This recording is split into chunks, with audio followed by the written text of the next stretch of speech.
Ito ang ating napakagandang kidlat necklace at napakarami nang naka-order sa atin ito.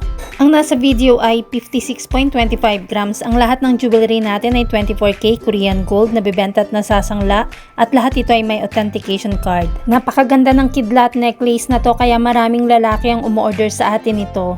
Heto ang kanyang 18K Korean gold lock. Pwede rin ito sa 24K lock kung gusto mo. Inform mo lang si seller pag umorder ka para magawa ng 24K lock ang sayo. Ganito ang itsura ng ating 56.25 grams pagsuot at lahat ng necklace ay ginagawa natin sa haba na gusto ni customer. Ang ganitong necklace ay pwede pa sa minimum na 18.75 grams kung babae ang susuot at minimum na 26.25 grams naman sa mga lalaki. Ang rate ng gold ay nagbabago everyday kaya hindi natin nilalagay ang price sa video.